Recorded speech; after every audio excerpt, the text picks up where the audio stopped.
Ladies and gentlemen, good day and welcome to Sumitomo Chemical India Limited Q2 and H1 FY22 earnings conference call. This conference call may contain forward-looking statements about the company, which are based on the beliefs, opinions, and expectations of the company as on date of this call. These statements are not the guarantees of future performance and involves risk and uncertainties that are difficult to predict. As a reminder, all participant lines will be in the listen-only mode, and there will be an opportunity for you to ask questions after the presentation concludes. Should you need assistance during the conference call, please signal an operator by pressing star, then zero on your touchtone phone. Please note that this conference is being recorded. From the management today, we have on the call Mr. Chetan Shah, Managing Director, Mr. Sushil Marfatia, Executive Director, Mr. Masanori Zawa, Non-Executive Director, Dr. Suresh Ramachandran, Chief Commercial Officer, Mr. Kunal Mittal, Senior VP, Planning and Coordination Office, Mr. Praveen Desai, Company Secretary and Compliance Officer, and Mr. Anil Nawal, Chief Financial Officer, and colleagues from SGA, their Investor Relations Advisors. I now hand the conference over to Mr. Chetan Shah. Thank you, and over to you, sir. Hello everyone. A very good morning to all of you, and also take this opportunity to wish you a very, very happy Dhanteras and of course a very happy Diwali, which will be on the 4th.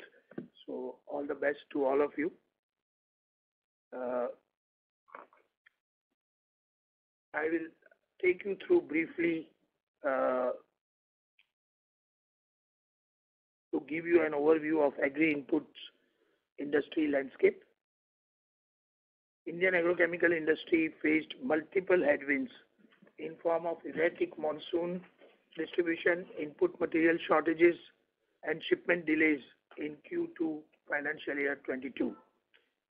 Though the overall India level monsoon season rainfall, as in many reports you will find that it says it is normal, but lower rainfall in July and August months, which are the peak Kharif months, followed by excess rainfall in September month, adversely affected the Kharif season. Flood-like situation in key agricultural geographies across India further compounded the situation and impacted the spraying activity in the fields. Various estimates suggest that the overall agrochemical industry sales recorded a lower growth in current quarter, primarily on account of higher base in last financial year due to spillover of the first quarter to second quarter due to COVID, and higher cost pressure in form of spiraling input costs on account of material shortages and escalating logistic freight rates, which led to weakening of industry's margin profile. Despite inconsistent rainfall and unfavorable climatic environment and spiraling cost in the second quarter of current financial year, we are able to maintain our performance in this quarter and also record a 9% year-to-year growth in the first half of the current financial year, which as per our understanding is better or far better than the overall industry estimates. We continue to focus on disciplined sales through monitoring ground level liquidations, consumption patterns, and disciplined credit policies, along with collections from channel partners. For the Indian agrochemical industry, we anticipate a good Rabi season on back of sufficient level of moisture in the soil, and even the reserves of water is at a very good level. However, at the same time, the industry is expected to face rising, or I should say further rising input costs due to reasons well known to everyone, and margin may come under pressure during second half. It will be our endeavor to pass on as much cost as possible to the markets, but one has to see the level of stocks in the market of the last Kharif season, and also how the competition behaves in the market. We have seen that the cost increases are easily passed on for our export business. Uh, it has been very easy to pass on the cost in the international market, but Indian market remains a challenge. As a company, we have taken reasonable initiatives in this regard in last few months, due to which we were able to protect our margins, and situation in second half is expected to be more challenging for the entire industry. I can assure you that we will gear ourselves up to face this challenge. With that, I will now hand over the call to Mr. Sushil Marfatia, our Executive Director, to take you through the financial of Q2 and H1 22. Sushil bhai. Good morning, everyone. Consolidated Q2 and H1 FY22 financial. We recorded sales of 910 crores in Q2 FY22 as compared to rupees 902 crores in Q2 FY21. The sales growth was flattish on account of higher base effect of last year and erratic monsoon distribution as explained earlier. EBITDA came in at rupees 215 crores in Q2 FY22 as compared to 219 crores in same period last year. EBITDA margin in the current quarter stood at 23.6% as compared to 24.3% in Q2 FY21. The marginal reduction in EBITDA margin was primarily on account of higher input cost for some of the products and higher logistic and distribution costs, which cannot be passed on to the customers. Profit after tax stood at rupees 154 crores in Q2 FY22 as compared to rupees 158 crores in the same quarter last year. Profit after tax margin stood at 16.9% versus 17.5% in Q2 FY21. Now coming to our consolidated performance for the first half of FY22. Revenue from operations in H1 FY22 stood at 1692 crores, up by 9% compared to 1550 crores in H1 FY21. In H1 FY22, domestic agrochemical revenues contribute about 85% of our overall revenues, with export contributing the rest. In H1 FY22, insecticides contributed about 47% of total revenue, while herbicide, plant growth regulator, and fungicides contributing about 21, 12, and 10% of total revenue respectively. EBITDA witnessed a growth of 8% from rupees 338 crores in H1 FY21 to rupees 365 crores in H1 FY22. Our EBITDA margin stood at 21.5% in H1 FY22 as compared to 21.8% in the same period last year. We were able to sustain operating margin on higher base due to initiative taken to pass on the higher input cost. At the same time, improvement in operating leverage due to improved operational efficiencies, better product mix, cost of optimization, and merger synergies enabled us in maintaining our operating margin. Profit after tax for H1 FY22 witnessed a jump of 10% to 260 crore from 237 crore in H1 FY21. Our inventory level are higher side, primarily on account of lower than expected liquidation during the second quarter.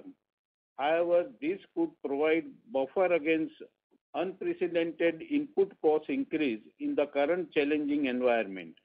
The increase in inventory days partly offset gains made in receivable days on account of increased focus on collection.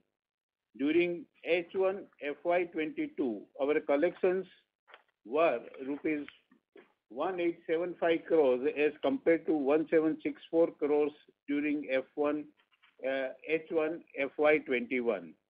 Our net working capital cycle stood at 75 days in this quarter as compared to 103 days in Q4 FY21. We have cash and cash equivalent of rupees 775 crores as on 30th September 2021 as compared to 532 crores as on 31st March 2021. In FY21, we had disclosed plan to undertake additional capex of rupees 100 to 110 crores over 2 years to manufacture 5 proprietary products for our parent company as Sumitomo Chemical Japan and our global affiliates. This was supplementary capex in addition to our regular capex for maintenance and capacity enhancement in the existing products. The capex is on schedule and we target the commercialization of these 5 products during FY 22-23. The project for these new products will come at our existing facilities and estimated operating margin are in line with current margin earned by our company for similar projects. As these products have growing global demand, we have potential to further grow capacities for some of these products in medium to long-term post above mentioned capex plan are successfully commercialized. Further, several additional products to be manufactured in India are under various stages of evaluation and discussion. Once the products are shortlisted, we shall provide you detail about our capex plans, which we will explore for the medium to long-term opportunities. With that, I now request my colleague, Dr. Suresh Ramachandran, our Chief Commercial Officer of our company, to give more information on our business operations. Dr. Suresh. Thank you, Mr. Marfatia. Good morning, everybody. Let me start the conference by wishing you a very happy Dhanteras and a happy Diwali. Just getting into some business operational highlights. Currently, we have about 200 brands addressing various crop protection needs of the farmers, out of which more than 20 brands are mega brands with a very high level of brand recall. We have one of the largest distribution network with over 14,000 direct distributors, more than 40,000 dealers serviced through 60 depots situated across pan-India. We have a strong brand presence with market-leading positions across various product categories, wherein branded products constituted about 82% of our domestic revenue in financial year 21. In domestic agro solution division, we witnessed marginal growth largely on account of price rises. In animal nutrition and environmental health divisions, we witnessed significant growth partly due to volume increases and partly price rises. We also have enduring presence in several export markets. In exports, we witnessed robust growth mainly on account of volume increases, offset to some extent due to lower prices for some of the products in current year as compared to the previous year. On export business, our export business is growing rapidly due to synergies with our global affiliates network, especially in Latin American markets. We continue to see robust demand across our product portfolios, be it insecticides, herbicides, fungicides, PGRs, or biostimulant portfolio.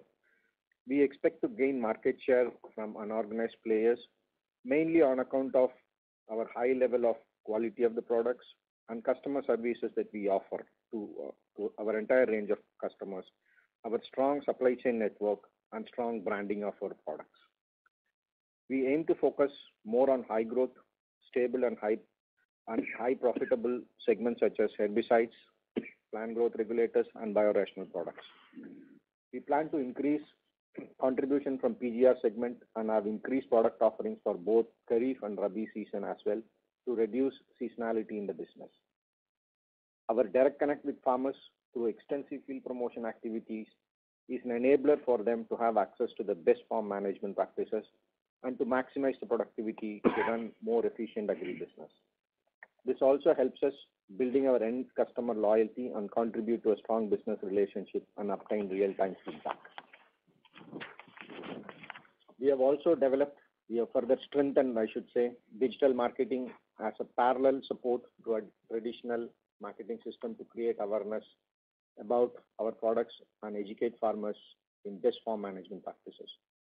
Our digital assets constitutes of 23 websites and several social media platforms via which we engage with 2 to 3 million farmers. In H1 FY22, we have launched one new product, each in herbicide, fungicide, and insecticide segment. We have similar robust line of products to be launched during this year and every year going forward. Additionally, our R&D team and product testing teams are working on manufacturing and marketing several products and some premixture combinations of products for Indian domestic market demand and export demand from our global affiliates, including high growth regions such as Latin America, Africa, and Asia Pacific. With that, we'll take a pause now and request the moderator to open the floor for questions. Over to you, moderator. Thank you very much, sir. Ladies and gentlemen, we will now begin the question and answer session. Anyone who wishes to ask a question may please press star, then 1 on their touchtone telephone. If you wish to remove yourself from the question queue, you may press star, then 2. Participants are requested to use handsets while asking a question. Also, as a reminder, in order to ensure that the management is able to address questions from all participants in this conference call, please limit your questions to 2 per participant. For any further questions, you may come back for a follow-up. To ask a question, please press star, then 1. The first question is from the line of Amar Maurya from AlfAccurate Advisors. Please go ahead. Thanks a lot for the opportunity, sir, and congratulations for a decent set of number and specifically a margin in such challenging environment. So, sir, my first question is, we had seen a degrowth in the herbicide business despite, the glyphosate prices almost increasing 3.5 to 4 times. So, was this a RM issue for us or this was a demand issue? No, neither. As a matter of fact, our glyphosate market has increased in size. The price increases are not 3.5 to 4 times. It is around, according to me, the price increase would be 20 to 25% max. Okay. And I think our volumes have gone up in glyphosate. We have no shortages of raw materials. There is no drop in the production. So I think I don't know where you see. If you see the herbicide our herbicide portfolio has grown from 21% last year to 24% this year. You are saying first half versus first half, then you would be right. I was talking about specifically for the Q2. For Q2, it is, you require proper rainfall for the weed germination. And as July and August were absolutely dry months, as I said that in the month of September, there was so much of rain that the spraying activities could not take place. So that was the reason for lower sales in July, August, and September. Okay. But we have no shortages of raw materials or no production constraint, etc. As a matter of fact, we are covered right up to December production. We are covered with the raw materials. Okay. That is great, sir. Sir, secondly, in terms of our capacity expansion, just wanted to clarify the 5 products capacity which were likely to come. I believe partially one product capacity will come in financial year 22 and remaining 4 products will come in financial year 23. Is that correct? No, that is not so. We have one product which will come in 22, which is not part of these 5 products. So actually, we will have 6 products. So one product will come in 22, and the remaining 5 products will come in 22, 23. Out of that these 5 products are coming in our Tarapur site. So Tarapur site, the product which we are already manufacturing today for exports, that capacity we have already enhanced. Okay. So we are getting the higher production this year, and the sales export of this product will be higher in the entire financial year as compared to the previous year. Okay. Okay. So you are saying that 100 crore capex has 6 products, right? Not 5 products. No, 100 crore, 100 to 110 crore is 5 products. There is another product which is coming up at Bhavnagar site. That capex is around 40 crores.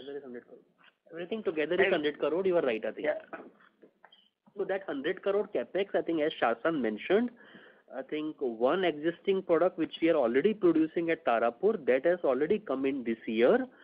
So if we count that out, there are 5 new products which are coming, for which capex is being incurred today, and all of these are expected to start commercialization during the course of financial year 22-23 at different quarters. Okay. So for that 5 products, the capex is 60 crores, and this one product, the capex was 40 crore, right? Actually, you can count that for all these 5 together, the capex is 100 crore. It is very difficult to bifurcate. So it's all together, it's about 100 crores, which will come in. So the capex is being spent today, this year and partly next year, and everything will commercialize during financial year 22-23. Okay. Okay. And this one product, the capacity which we had expanded, was that you are talking about the tebuconazole? No, it is not tebuconazole. This is a SCC proprietary product which we are manufacturing at our Tarapur site exclusively for shipments to our parent company SCC. Tebuconazole is our existing off-patent product which we are manufacturing at Bhavnagar, and that is supplied to various customers all over the world. Okay. Thank you, sir. Thanks for the clarification. Thank you. The next question is from the line of Ankur Periwal from Axis Capital. Please go ahead. Yeah, hi sir. Thanks for the opportunity and congratulations for a decent margin performance in tough environment. Sir, just one clarity from the earlier question. You mentioned we are adequately covered on the raw material side till December. Was that specific to herbicide or that was for the overall portfolio? No, I answered that question specifically on glyphosate or herbicide because that was the question. But to your question, I can tell you that we are very well covered for all our technical productions right up to December. Some products we are covered right up to March, and we are not facing any difficulty in getting the shipments which we require. The only concern for the future will be at what price we get the shipments. But as of today, we are covered quite well, I would say, right up to December, and in some products right up to March. Sure, sir. And so RM availability is not an issue. Pricing is the only part. And in your comments earlier, you did mention exports pricing pass through is still easier. Domestic may take some time. With that so in that context, can you probably touch upon the channel inventory in the markets overall, specific to herbicide as well as the rest of the products?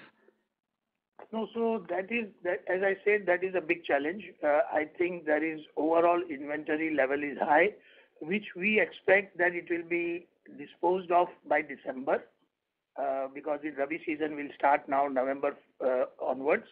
And November and December, we see in the market that a lot of old inventories are getting disposed of.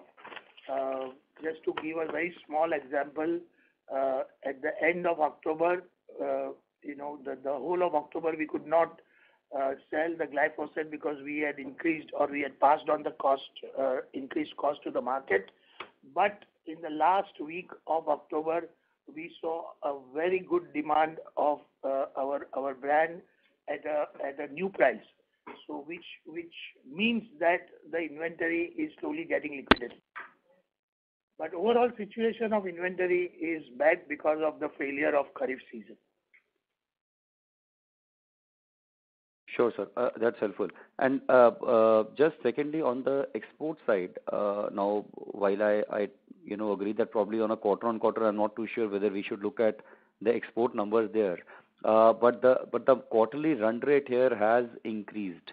So is this a trend or a base case scenario going ahead as well, with maybe further growth coming in once these 4-5 products also start contributing? And again, just one clarification, the timelines of these 5 products revenue contribution, will it start from the Kharif season itself, or it will be slightly back-ended in FY23?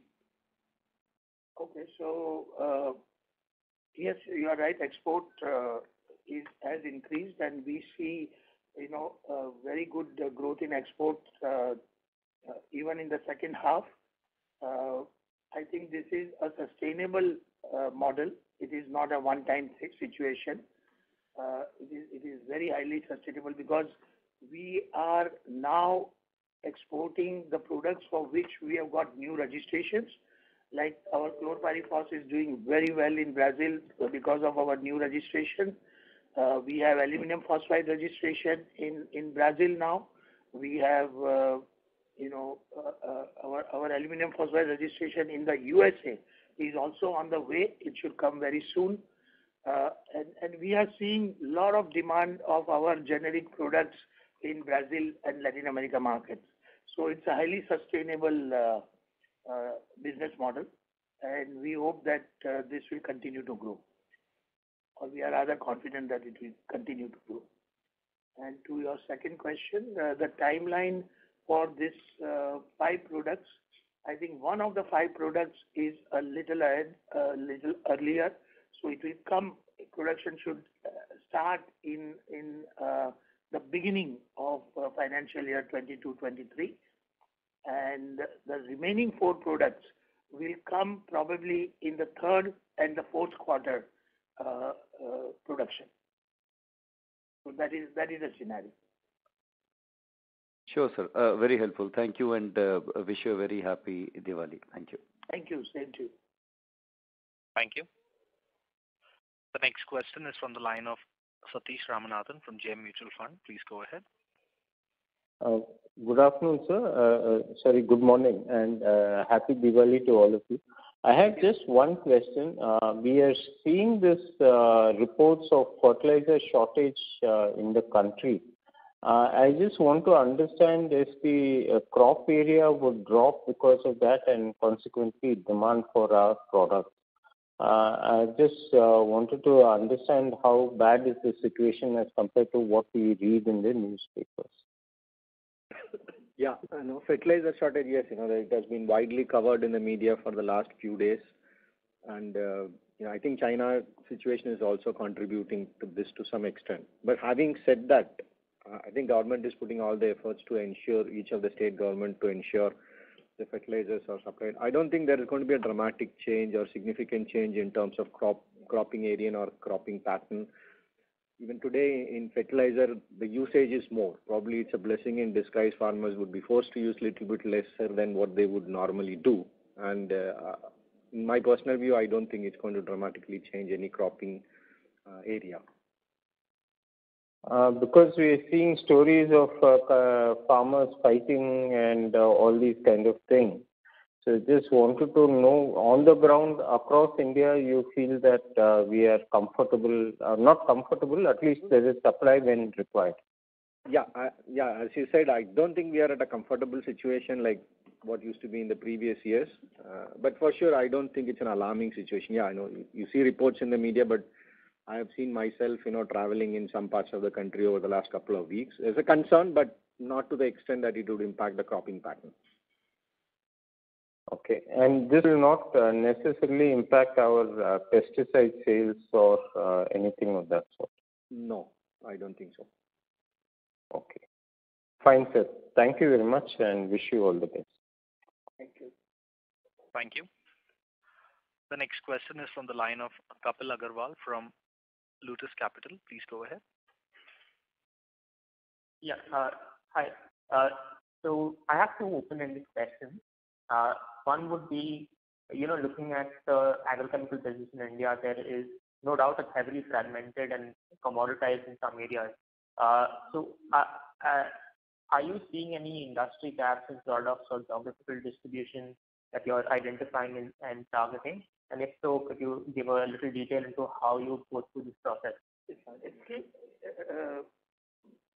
Can you please repeat? We couldn't hear you well. I think your Voice is not very clear. voice is Is it better now? distorted. Yeah, now it's better. Sure.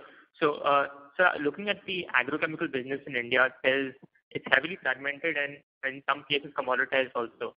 So, are there any industry gaps in products or in geographical distribution that you as a company have identified and are focusing on? And if so, could you describe your process to, how you approach this? Well, it's a very robust process. We have, the development team separately placed in each area of the country. We have a very robust marketing team. So what happens is that any opportunities, also especially on combination products or the new products, we have a very intense development work. We screen the products. We take the trials in the field. This is even pre-registration or pre-marketing or anything. We just go through various products and screen them out with actual testing in the fields. And then the marketing and the sales, they get together after the screening process is over, and they say which is commercially product, those are viable, and to which pest and which crop, and where it can be used. So this is basically the process of screening out and deciding which products will come in. We have some very, very interesting products which are just currently registered or which will come in next 6 months time. So we have a very, very promising product range launch in the Kharif of 22. That is basically the process of screening the products and zeroing it down to which products to commercialize. Sure, sir. Just to follow up on this, so you particularly find any industry gaps in the products before you try to test those for those particular products, or do you test products and then try to put it in the industry? No, we do that. Like as for example, we see a gap in our portfolio for a unique product for brown plant hopper in rice, and we are working hard towards that. Even our parent company has developed a product for brown plant hopper, and we are looking forward to having that one day. And before that also, we are trying to tie up with some local companies for a brown plant hopper insecticide. So yeah, we do take stock of situation of the gaps of products in our own portfolio. Got it. So my second question, sir, is regarding, when I look back at Sumitomo India's history, the primarily top line growth has come from inorganic acquisitions. And going forward in the next 5 years, are you looking at some similar path in terms of to gain either market share or to expand your product portfolio? Are you looking at inorganic acquisition? Well, that is not a shut idea. We are looking at it, but we need to find, with our size of the company and our range of products, we have to find a very suitable match for that acquisition.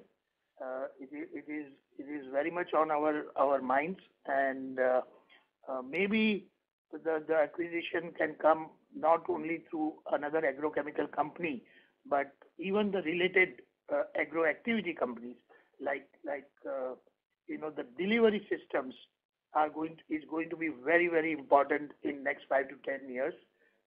We see that there could be a lot of changes in the usage of pesticides or the delivery of pesticides in the fields. As for example, drones. We see a lot of opportunity in drones application or any such similar, unique application system. So the acquisition can be also in those areas. So we are looking at overall, including agrochemical companies. We will also look at the entire agro system and then decide on acquisition. Yeah. And just to add here, Kapil, I think on your comment that I think large part of the growth has come inorganically. So we'd also like to highlight that organically also our teams have really performed well. We would like to give you example. Our specialty proprietary business of the global molecules, in that business we have not done any inorganic growth, and that business, which was like roughly about say 1 billion INR about say 10 years back, it is almost like 8 to 9 billion INR. So it is 8x growth in 10 years. If we look at the new Chemi business which we acquired in year 2010, that business is almost 4x now in last 10 years. And if we look at Excel Crop Care business, the off-patent business which we acquired in year 2016-17, also I think between 1.75 to 2x currently. So a lot of these growths have come organically also in addition to the inorganic growth. So it is a combination of both organic and inorganic growth. Perfectly understood, sir. Thank you for your time. Thank you. Thank you. The next question is from the line of Gagan Thareja from ASK Investment Managers. Please go ahead. Yeah. Good morning, sir. Am I audible? Yes, sir. Sounding a little low. Yeah. Better now? Yes, Hello. much better. Yeah. Yeah. Thanks for the opportunity, sir. My first question is around the CRAMS, the 6 molecules that you indicated. I think 5 you said will come next year on. 1 out of that will come early on next year, and 4 in the second half, and 1 you have already, which you will commercialize in FY22. Has the commercialization of that 1 already started, or is it due in the second half? The production will not start. The capex, the machinery erection, everything is on, and we are planning to start production in the month of March 22. However, due to the timeline may go 1 month off in today's situation of materials, all steel, everything has gone up. So we are taking a very careful look at that. We don't want to overrun our capex. So, but March is likely to start that 1 product will start in March. And the other five products, as I said, will start in different stages in 22-23. So one of the products, which you expect to start in March? Sorry? Sorry, I just wanted to know the capex that you have undertaken for this 1 product which you will commission by March. Yeah, that is what we are. Our target line is March. It is not a very large material, capex amount so we have not disclosed that. Right. The reason I'm asking is, you indicated that 110 crores that you spend on the other 5 can have a revenue potential of around 200 to 250 crores as per your presentation. I'm just trying to understand, what could be the contribution of this additional 1 product possibly? No, so I think Shashank has explained, this is basically about these 5 products and this total 100 crore capex and this 200 crore revenue, which will come during the course of 22-23. And what we are doing this year is part of one of the existing product portfolio where we have increased the capacities, and the numbers like the capex versus the revenue generation and all, it is in line with our company's existing portfolio and whatever we have disclosed for these 5 products. So it is broadly in that same line basically. Okay. And if I look at the exports growth for the first half of this year, I think it's almost around 50% if I've got it right. And I think there was also an indication that export growth will remain in a high growth trajectory. Would you say that the growth that you've seen in the first half for exports is representative of what growth you can see in exports in maybe the second half or next year or so on, or are we looking at numbers which could be materially different from what we've seen in the first half? No, as I said that this is highly sustainable business model, and we feel that due to our new registrations globally, we will this growth is not a one-time growth or not a market situation growth. It will remain quite sustainable. Okay. So while some bit of it is going to come from those 5 products as and when they start contributing, if you could elaborate a little more on exports, how have registrations grown, what are your plans specifically around the LATAM geography. Also, if you could give an indication of when SCC's proprietary molecule related to which you might be able to expand sales of tebuconazole, when does that happen for you? If just to understand how exports are going to grow for you. Yeah, so that launch is planned at the end of this year for that product in Latin America, and we have already started discussions, and LATAM is also very keen to know how much we can produce, how much we can ship to them, etc. So all those talks are on the way, and we see tebuconazole to be growing quite well. We see chlorpyrifos also growing very well in Brazil.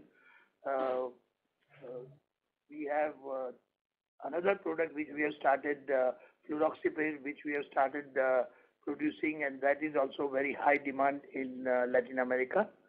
So we see this 3, 4, 5 products which will give us very good platform to grow our exports. Right.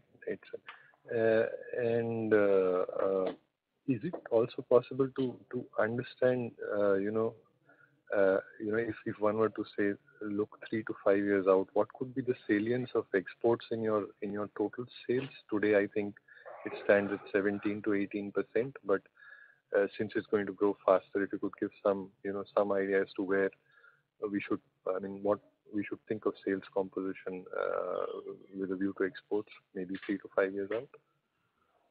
See, I have said this earlier, maybe in earlier calls. We are not looking at export and domestic percentage-wise. We want to grow all the businesses. So we want to grow domestic. So maybe in 1 year, export will grow much faster than domestic, like because of the climatic conditions in the current year. Export grew much faster than the domestic. So it is a question of that, but we don't want to see that we want a target of say 30% export in coming years as a composition of our overall sales. We want to grow both. We want to grow exports and we want to grow our domestic sales as well. And that is why there are so many new products introduction coming in. I think next year, I think we have a very challenging year. We have almost 6 products in the domestic market. So domestic market also is likely to grow. Now, percentage-wise, maybe it will be plus minus. Maybe export will be more or domestic will be more. But Our aim is not to only concentrate on growing export. Our aim is to grow the overall business. And we are doing fine with exports, and we want to see a similar type of growth even in domestic market. And are receivable days for exports quite similar to domestic market, or is it very different in terms of net working capital exports? No, it is not different. In some markets we have to give credit. In some markets we get LC on site, but it is quite similar. It's not worse off than the domestic credit sale. And the 6 products that you're going to, or you plan to introduce in the domestic market, if you could give some idea, are they largely in the targeted growth areas for you, or are they spread, sort of across insecticides, herbicides, and? No, they are in our target growth area.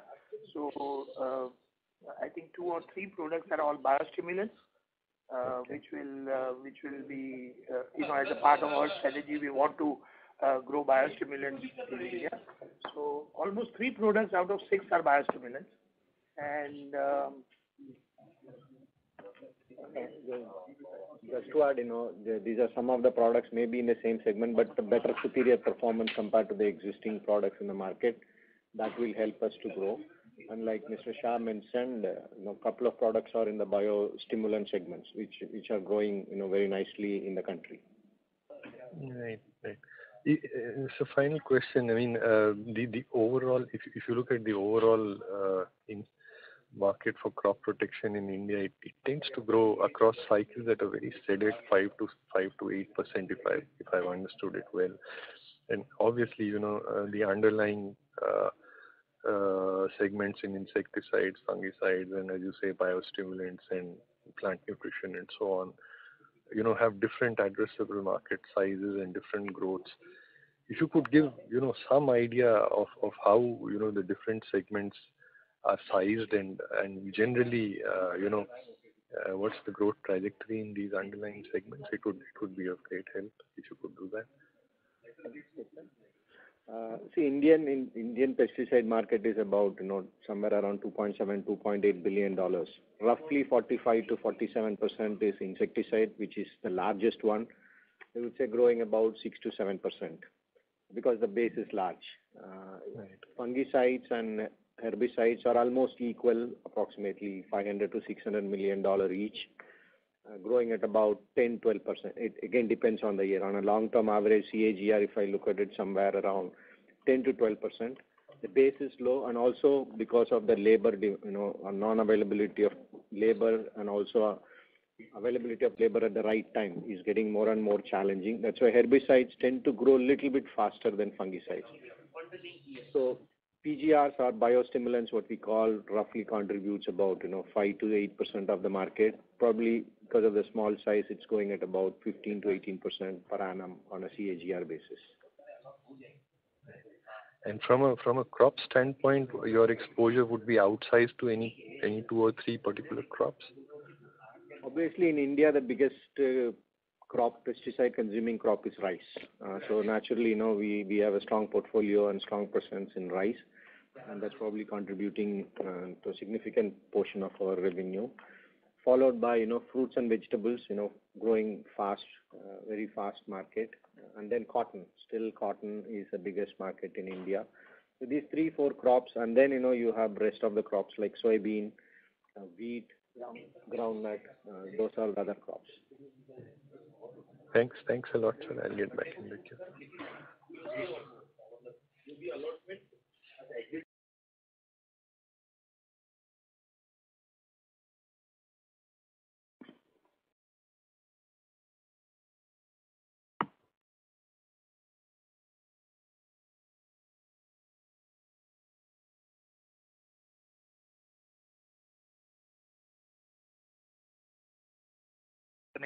The next question is from the line of Manish Gupta from Solidarity. Please go ahead. Thank you for the opportunity. I had 3 questions, sir. The first question was that, many of our chemical companies that also are in the agrochemical space, many of them feel very confident that, there's a 15 to 20% kind of growth visibility for the next decade for the Indian industry. So, if you look at your growth plans on a more longer term perspective, do you think your exports on a CAGR basis, not year on year, but your exports could grow at 15-20% for a decade from now? That's my first question.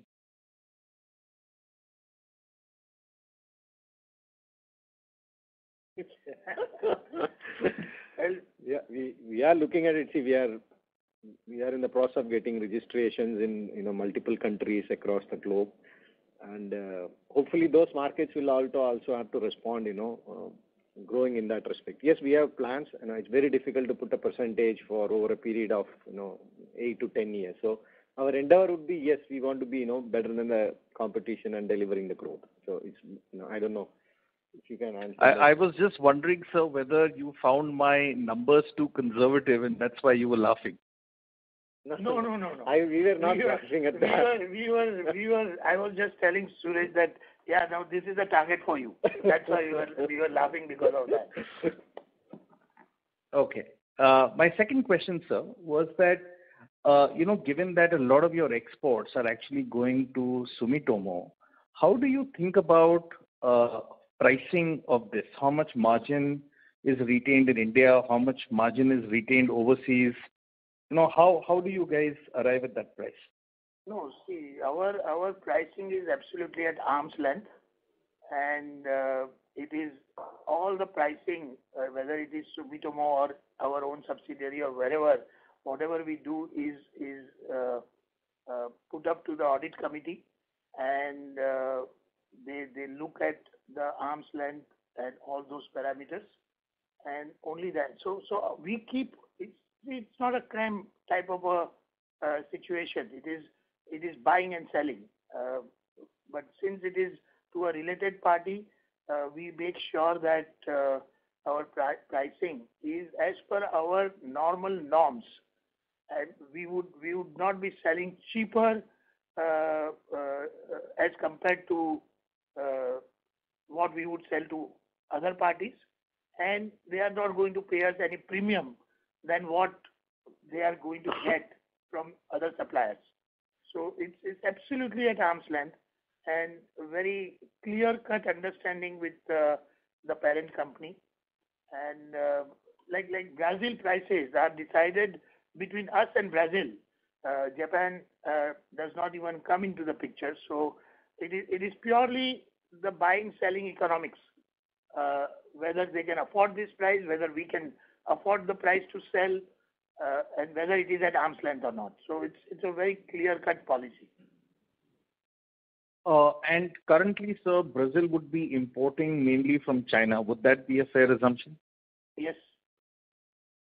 So given that, again, I'm not being able to, sir, understand what arm's length means, right? Because say you were in India and you had a group company, you could say that, the group company has to match the price another supplier in India is providing. But, here there are strategic issues as well, right? The whole world is trying to de-risk from China. So how do you weigh what is fair price when a strategic need to de-risk becomes more important than the price? So in this scenario, how do you come up with fair price? Because say the costs in the short term in India might be higher for power, infrastructure inefficiencies and all that. So I think what I'm struggling with is that when there are strategic considerations, how do you decide what is arm's length?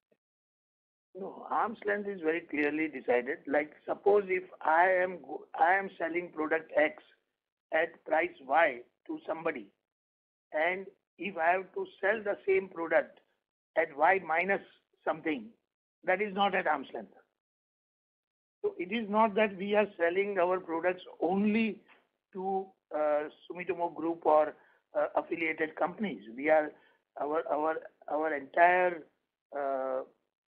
original export before this came into the picture of Sumitomo subsidiary. We have our own exports to almost 80 countries.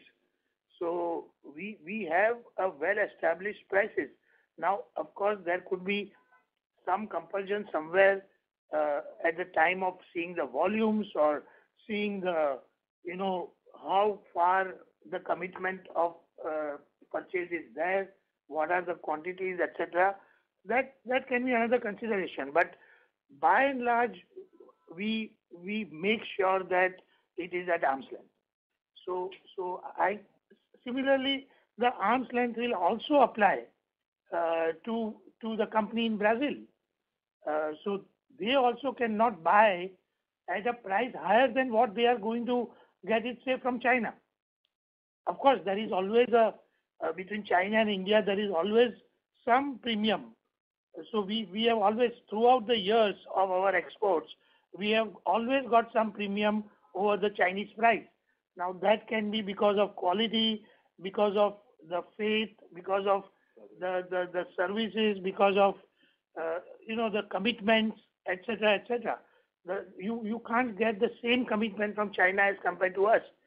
So we do get some premium, but that premium cannot be either exorbitant or under at the same price. There will be some premium for sure. Right, sir. My last question, sir, is that there is a lot of money being spent in rural India, and it is the stated aspiration of the Prime Minister to double farm incomes.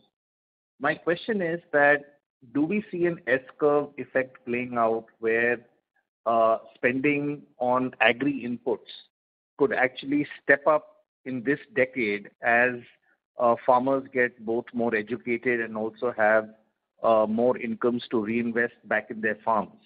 So could we actually see, the 5 to 6% kind of growth rate that one has typically seen for crop protection notch up a little bit in this coming decade?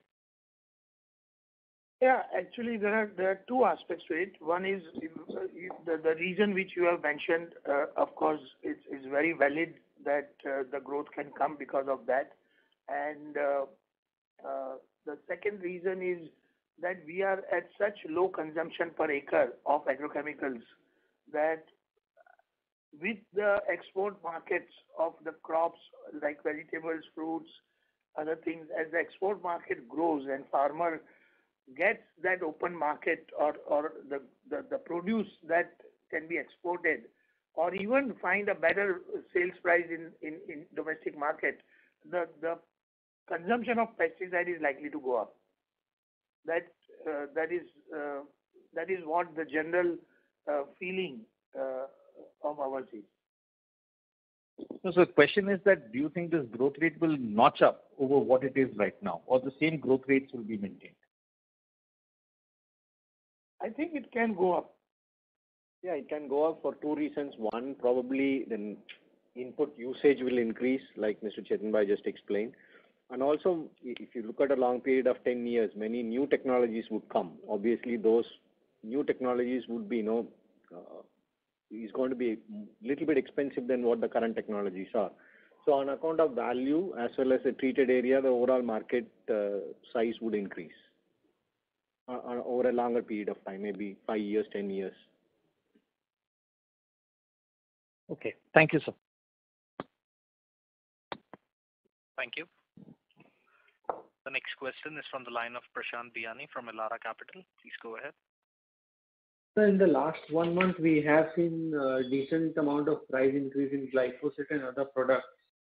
How much of that have you passed on the branded products, and how much do you see the demand getting impacted because of that?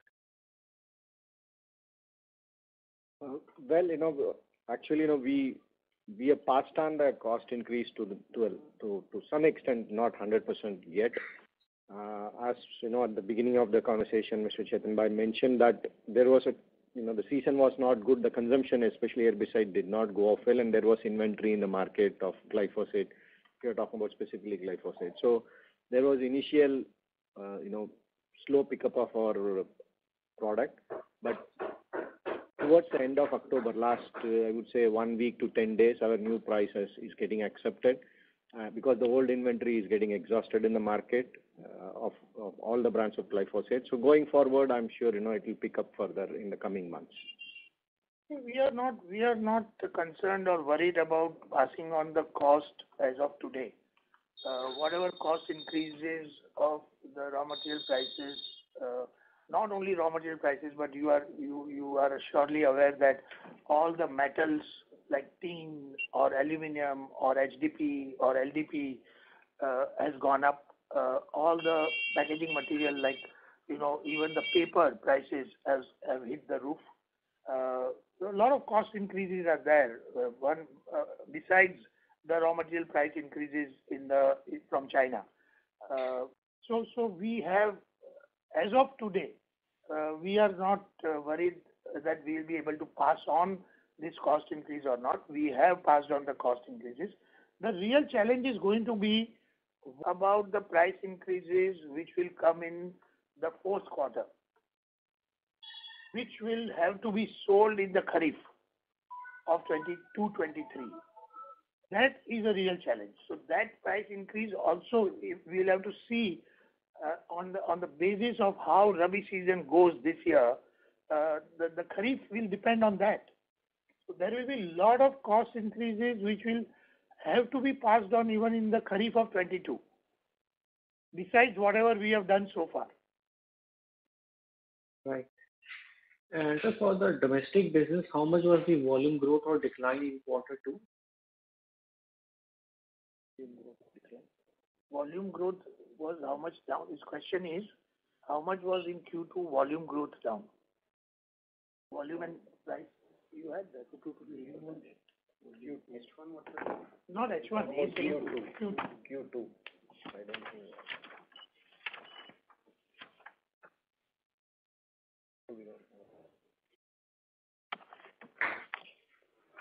We have H1 figures readily available.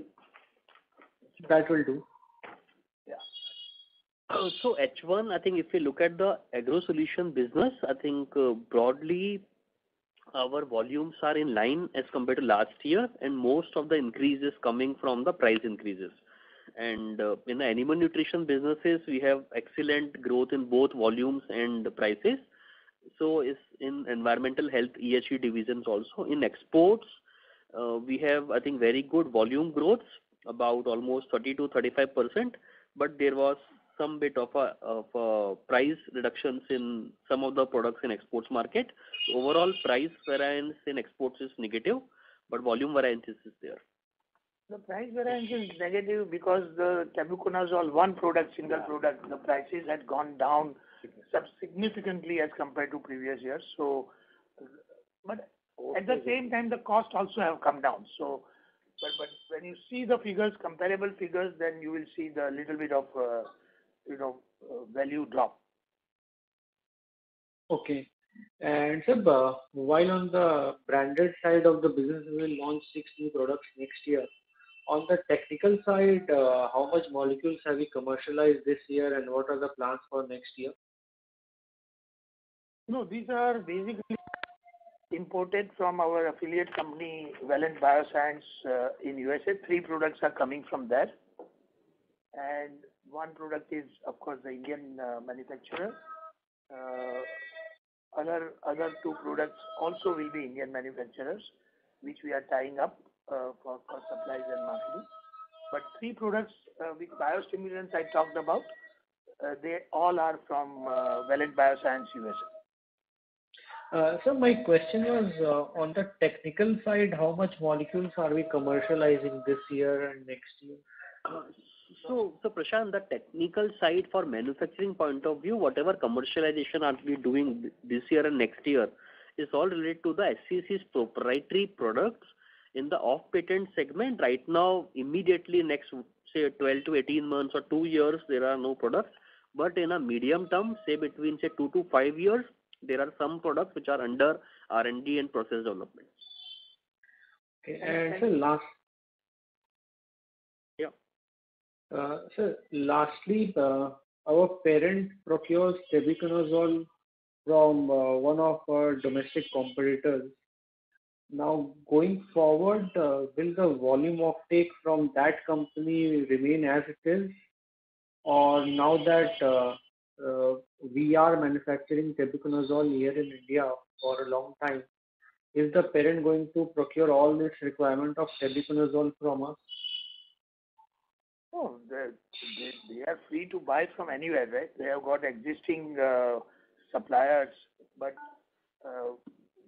we have to pitch for our tebuconazole sale to them by giving them the quality they want, giving them the competitive prices which they get from China, etc. So, of course, they are very keen to buy from China, from India, from us, and that could be partly, because of even de-risking some small percentage of their volumes from China. So we see it is not just because it is an affiliate company, it cannot be that we have a clean run to sell our products. We have to prove ourselves to sell.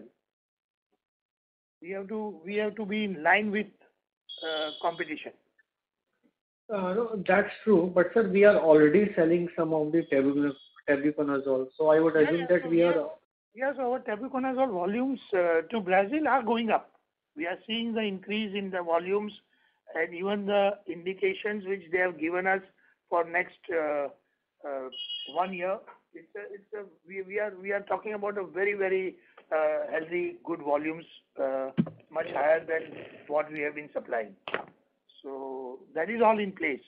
And your other question was that the parent company, yes, they are getting toll manufacture one product.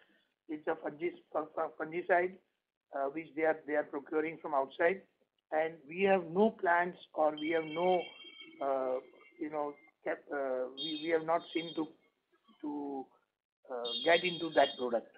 So I think it's a very, very small product, maybe 100 tons per year, but they are procuring from elsewhere, and they will continue to procure from there. So we have no plans to disturb that arrangement, but all the other new products which are coming in from them, from our parent company, they are all coming to us now. So these 5 products also which we are talking about manufacturing, they have all come from Japan, and we will be manufacturing it over here. So any new arrangements of any products should come to us, again, provided we are competitive and, of course, they have faith in our technology or our working or our capabilities. But at the end of the day, finance or the commercial reasons are commercial reasons. So as long as we meet their expectation on pricing, etc., we will keep on getting the products from them. Okay, sir. That's it from my side. Thank you. Thank you. The next question is from the line of Swati Hero from Ratnabali Investments. Please go ahead. I first wanted to wish the entire team a happy Dhanteras. So my first question is that we have about 800 crores of cash on the books today, which is only going to increase going forward.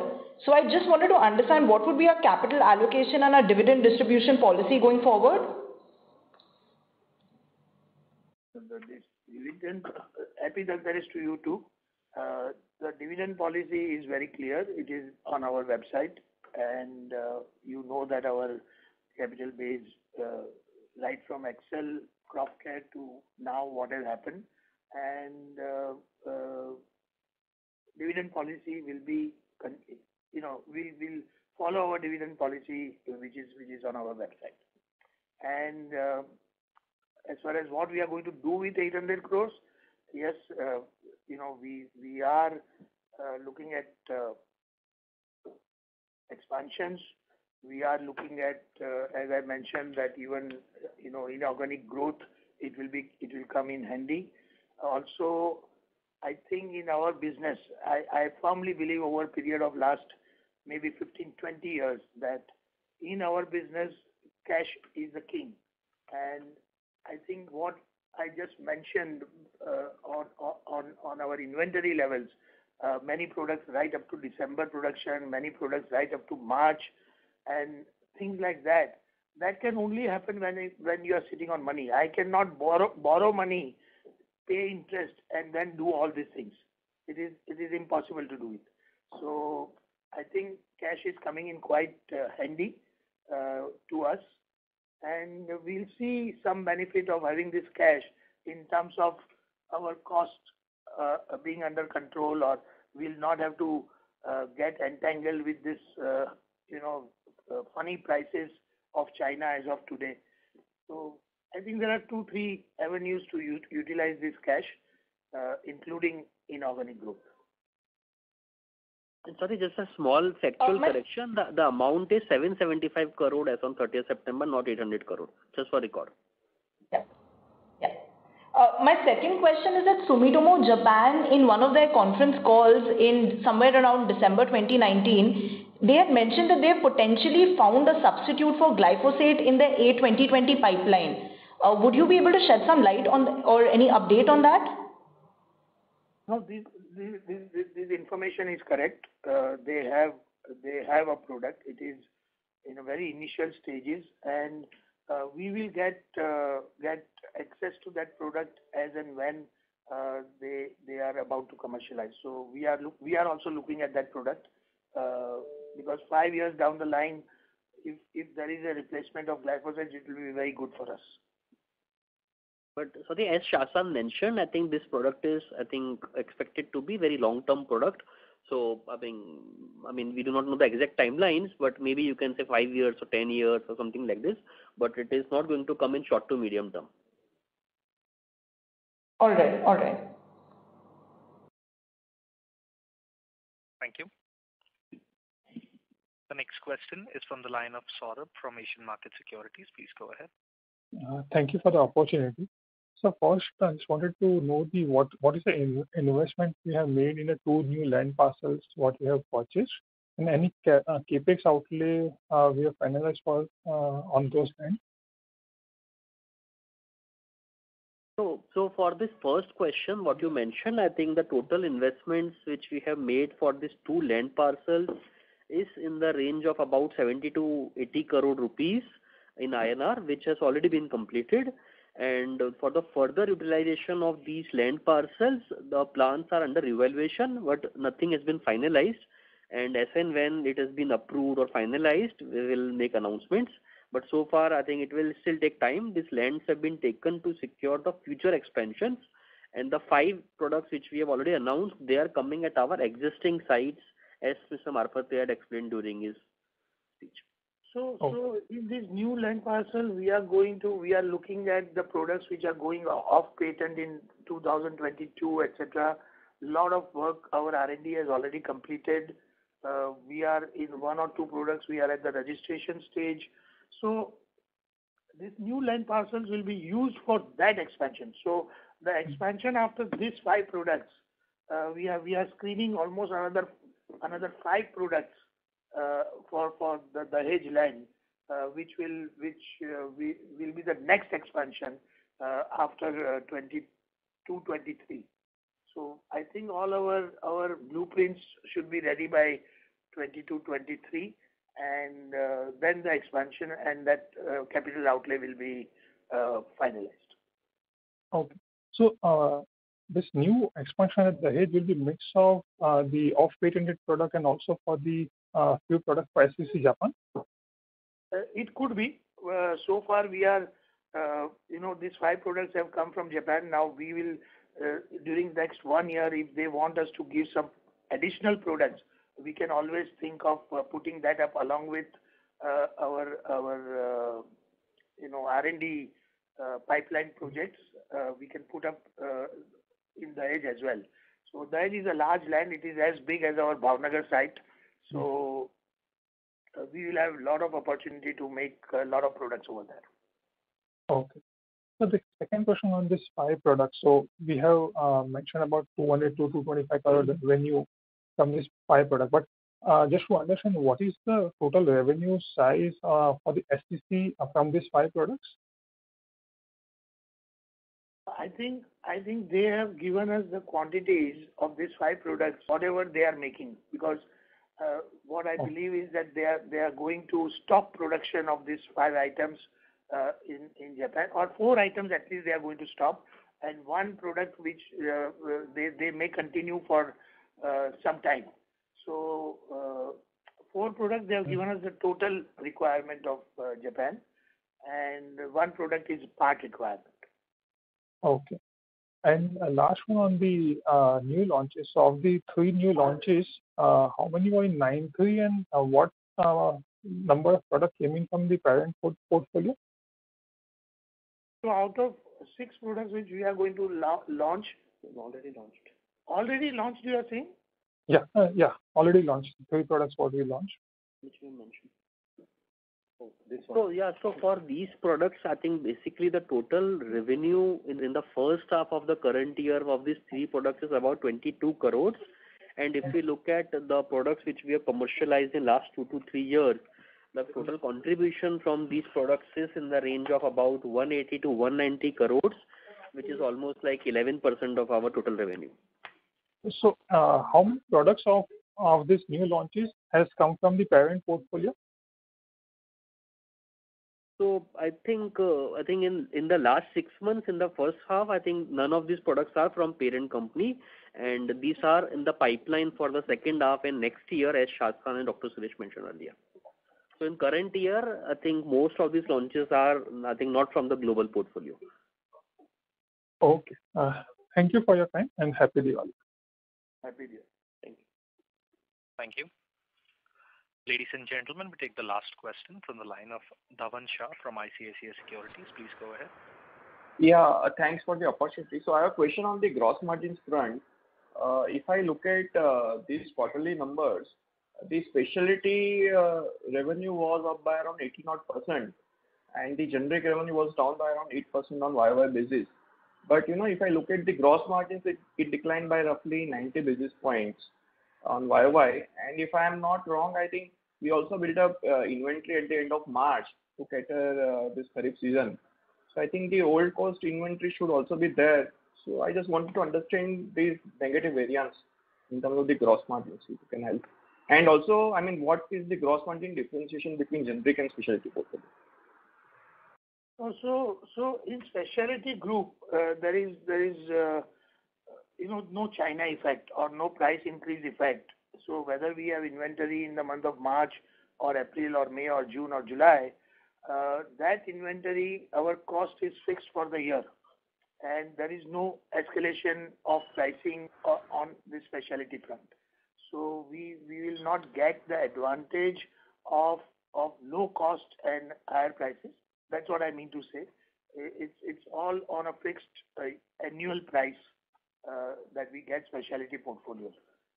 And specialty portfolio,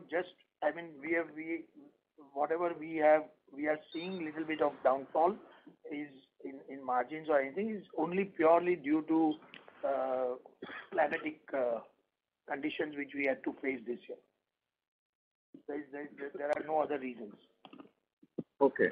And can you share the gross margin differentiation between these two, generic and specialty?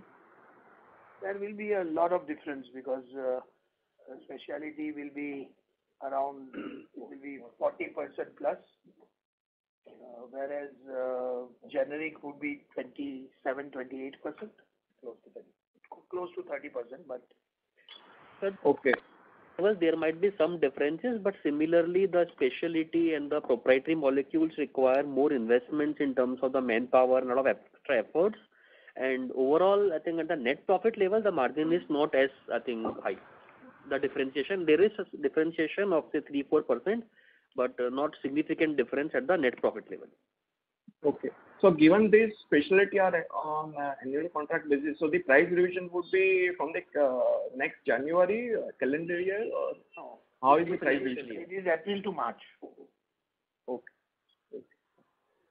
And secondly, if I look at the export revenue for Japan and South America, so it reached to roughly 100 crore on the quarterly run rate basis. So we are going to commission these 5 new molecules for HCC Japan. And going ahead, we also purchased this land. So I wanted to understand the capex for, maybe we can go ahead for the LATAM market, because I think LATAM revenue, if I look at on the quarterly basis, it has been improving since last 4-5 quarters. And Japan, I think, is also improved in the last 3-4 quarters. So if you can share thoughts on these 2 geographies. I mean, what can be the quarterly run rate you can see, maybe 2-3 years down the line for this two business? Dhawan, I think this question was already addressed by Mr. Shah and Dr. Suresh, I think earlier. I think in the interest of time, maybe very briefly, if you want to just cover and I think summarize, that's fine. I think because we are running out of time and there are still, I think 8 to 9, I think people waiting for the questions. So broadly, we have covered as a run rate. Yes, I think as I think Shah San and Dr. Suresh mentioned, as a strategy, yes, we look at this exports growth as a sustainable growth, and hopefully we can maintain this kind of growth rates in the future for exports, both to our parent company SCC, their proprietary molecules, these 5 products which are coming for manufacturing next year, and also for the Latin America market, the generic products, the off-patent products which we are manufacturing, in both on account of additional registrations, additional products, additional volumes, we are seeing good momentum and good growth potential for the future. Sure. Thank you so much, sir. Happy Diwali. Happy New Year. Thank you. The next question is from S. Ramesh from Nirmal Bang. Please go ahead. Hello. Thank you very much. Let me wish you all a very happy Diwali. My first thought is, since we have discussed so much about tebuconazole and glyphosate, can you give us what is the share of these two products in your overall revenue? So on an annual basis, none of these products are more than 15%. And on quarter to quarter, sometimes this could be in the range of 15-20%. But overall, on a yearly basis, I think we have only one product in the bracket of 10 to 15%, and rest all the products are less than 10% our total revenue. Okay. And the next thought is in terms of your current capacity, if you want to grow your revenue, say 8 to 10% in line with the industry, what is the spare capacity available? What is the operating rate now? Overall, on a company level, we would be in the range of about 75 to 80% for our technicals, and whatever capex we have mentioned, this 100 crore, that is an extraordinary capex for additional products. For the existing products which we already have capacities for, generally we spend about 70-75 crore rupees every year to increase the capacities in line with demand. So I think we do not see it as a challenge or any bottleneck in terms of capacities in line with the demand in next 1 year, 2 years. Every year we keep expanding the capacities by debottlenecking.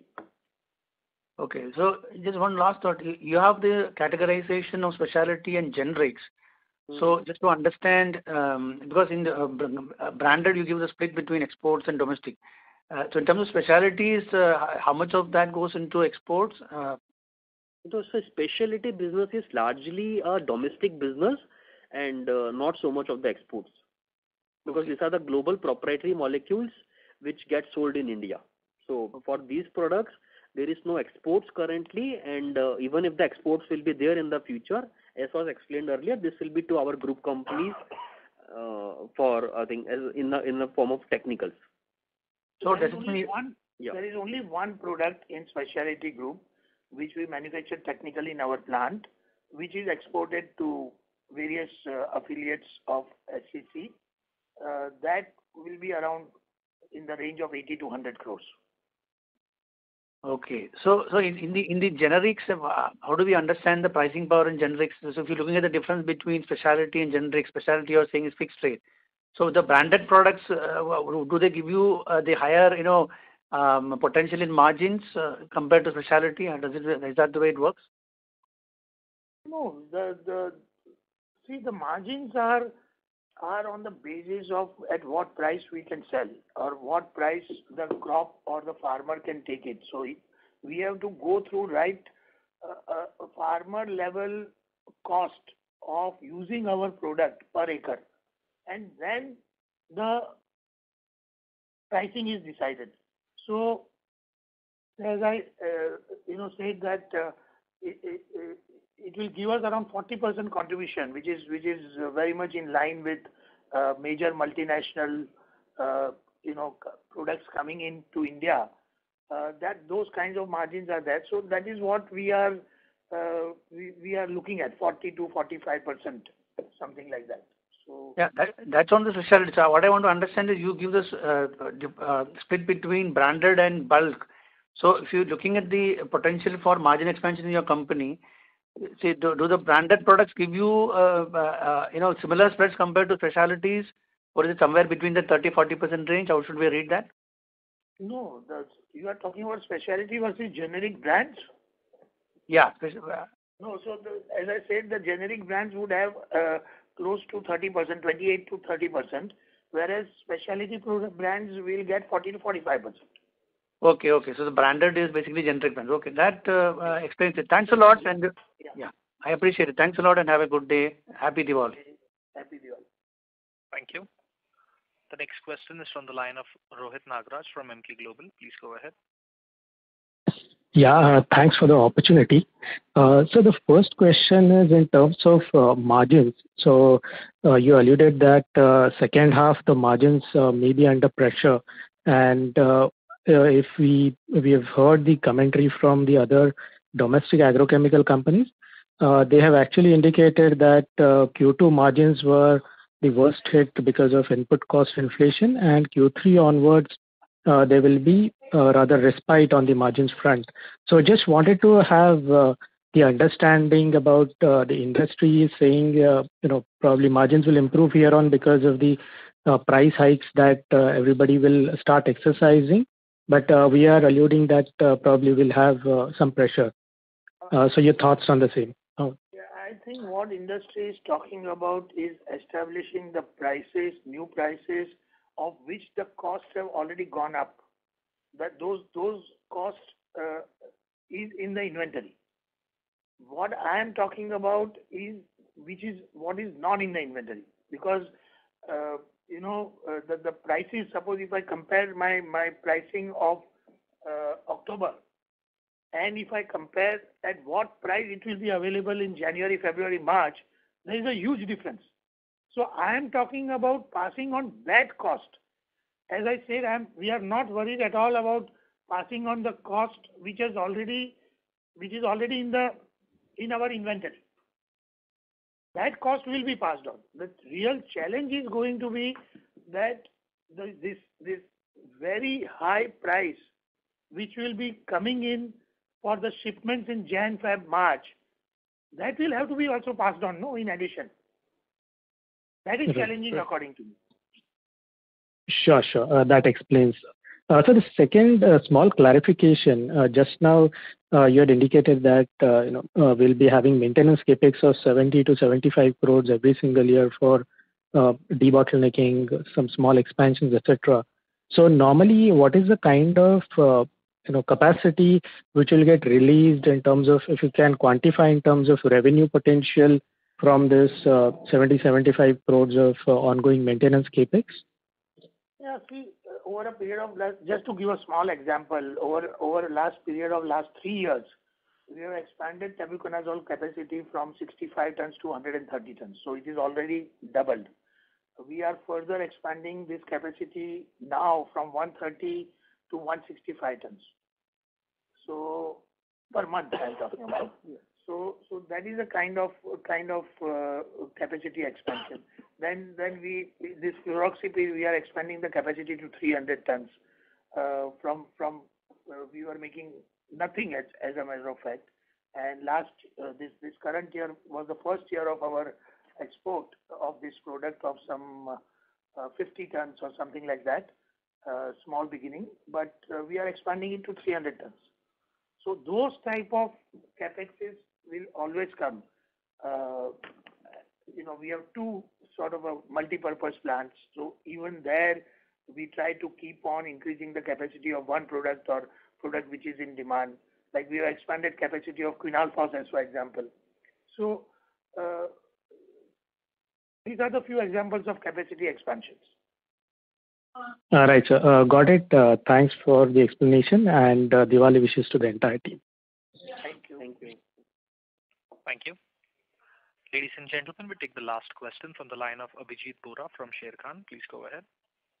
Yeah, thank you, sir. My questions has been answered. Wishing happy Diwali to everyone on the call. Thank you. Same to you. Thank you. Ladies and gentlemen, that was the last question. I now hand the conference over to the management for closing comments. So, thank you very much all for joining. I think we have discussed enough, and that I don't think that I need to make any closing remark. I can assure you that we'll be as diligent as we have been so far.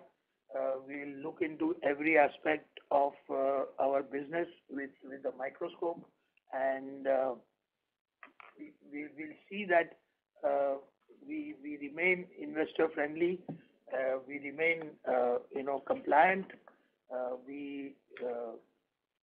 and we don't give you or our investors to give a chance to complain. So with that, I would say that thank you very much for joining in.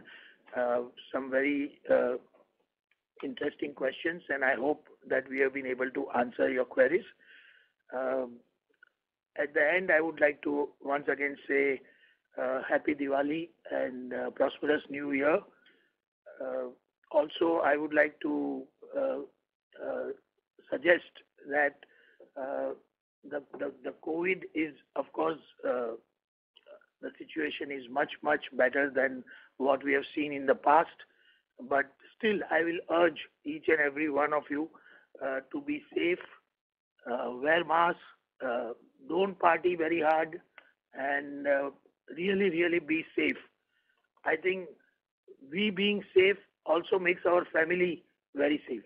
So all the best, and once again, Happy Diwali. Thank you.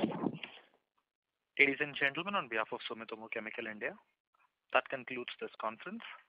We thank you all for joining us, and you may now disconnect your lines.